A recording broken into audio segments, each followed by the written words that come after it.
சாம்பவி கேசரி எல்லாமே வந்து பஞ்சேந்திரியம் ஒடுங்க பெற்றாலே பராசக்தியினுடைய ஒரு அருள் தான் அது. ஏன்னா பஞ்சேந்திரியம் எல்லாராலையும் சாமானியமாக ஒடுக்க முடியாது. பேசுவானும் ஈசனே பிரம்ம ஞானம் உம்முள்ளே ஆசையான ஐவரும் அறைதலை செய்கின்றார் ஆசையான ஐவரை அடக்கி ஓர் எழுத்திலே பேசிடாமல் இருப்பரேல் நாதன் வந்து பேசுமே. அப்ப ஆசையான ஐவரை அடக்கி ஒரு எழுத்துல பேசாம உன்னால இருக்க முடிஞ்சிச்சுன்னா உனக்கு நாதன் வந்து பேசும்பா. அப்ப ஆசையான ஐவரை வந்து அடக்கி ஒரு எழுத்துல நீ கொண்டுட்டு வந்து வைக்கணும்னா இது எல்லாத்தையுமே ஒடுக்கியாகும். அப்ப மூச்சு பூரணமா நிக்கிறப்ப அந்த நேரத்துல நீ உனக்குள்ளே கடந்து போவ ஈசனாகப்பட்டவன் அப்போது பேசுவான். ஆங்கிலத்துல நீங்க அந்த விஷயத்த படிக்கிறப்ப இப்ப மெடிடேஷன்னா நீங்க நிறைய புக்ஸ் இருக்கும், நீங்க நிறைய விதமா படிப்பீங்க. அவங்க நிறைய விஷயத்த அதுல சொல்றதுக்கு முற்படுறாங்க. எதன் வாயிலாக எப்படி தியானம் செய்யறது அப்படின்னா உங்களுக்கு புரியாது. ஆனால் தியானம் அப்படின்னு தமிழுக்குள்ள வரும் பொழுது இந்த தியானம்ங்கிற சொல்லே அஷ்டாங்க யோகத்துலதான் இடம் பெறுது. அது திருமந்திரத்துல திருமூலர் சொல்வதும் பதஞ்சலி யோக சூத்திரத்துல பதஞ்சலி மாமுனிவர் சொல்வதும்.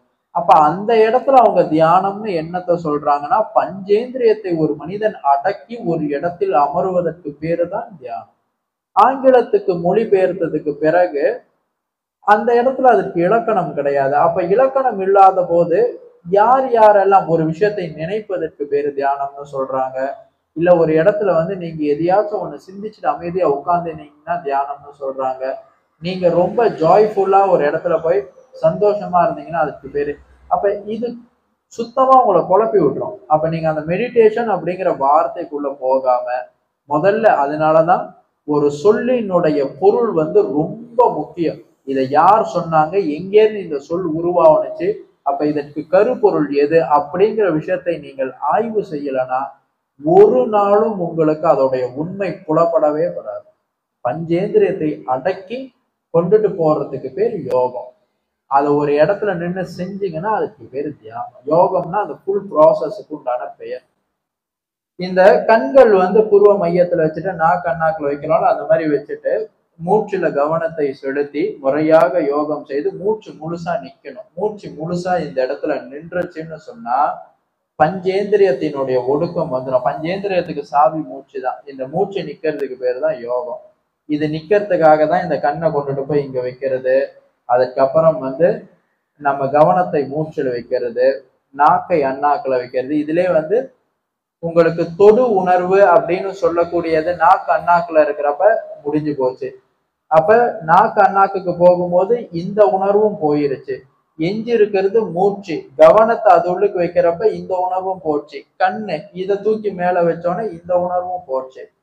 காது மட்டும்தான் பேலன்ஸ். இதை பத்தி கவலையே கிடையாது. ஏன்னா ஆழமா ரெண்டு பேர் பேசிக்கிட்டு இருக்கிறப்ப மூணாவதா ஒரு நபர் வந்து சார் அங்க போயிட்டு ஒரு புக்கு வாங்கிட்டு வாங்க அப்படின்னு சொன்னாங்க அப்படின்னா ஒரு 2 நிமிஷம் கழிச்சு நீங்க திரும்பி அவர்கிட்ட கேட்பீங்க, சார் நீங்க என்ன சொன்னீங்கன்னு. ஏன் அந்த மாதிரின்னு கேட்டா இதுக்கு புலன் வந்து குறைவு, அதாவது உள் வாங்கி கொள்வதில்லை. அதனால இத பத்தி கவலையே இல்லை. மித்ததெல்லாம் ஒடுக்கிட்டு இது பாட்டுக்கு சும்மா அப்படியே நீங்க இருந்தீங்கன்னு சொன்னா மூச்சு பூரணமாக நிற்கும்.